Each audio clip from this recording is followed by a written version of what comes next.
मित्रांनो, आपल्या भारतामध्ये सर्व काही डुप्लिकेट भेटाले, ओरिजिनल काही भेटणारे. दही डुप्लिकेट, दूध डुप्लिकेट म्हणजे भेसळ. दही, दूध, पनीर सर्व काही भेसळ भेटाले, म्हणजे ओरिजिनल खायला काही भेटणारे.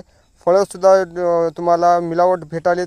खाण्यापाण्याचे सर्वच्या सर्व काही तुम्हाला भेसळ भेटाले, म्हणजे ओरिजिनल काही भेटणार. याचा एकमेव प्रॉब्लेम व्हायला आहे की भेसळ खाल्ल्यामुळे असं व्हायले मित्रांनो की बिमार जास्त पडायला. आपण म्हणतो दवाखान्यामध्ये लाईन लागलेली आहे. याचा एकमेव प्रॉब्लेम झालेला आहे की भारतामध्ये कमीनारे कमी झालेत आणि खाणारे जास्त झालेत. भारतामध्ये 2% जमीन आहे आणि 4% पाणी आहे. जवळजवळ 150 कोटी लोकसंख्या झालेली आहे.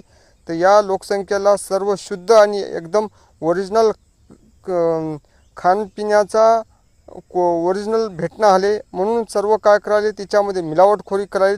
मिलावटखोरी करून खाण्यात द्याले. तुम्हाला पेढे मिलावटखोरी भेटाल. सर्वच्या सर्व काही मिलावट म्हणजे एकदम डुप्लिकेट माल भेटायला.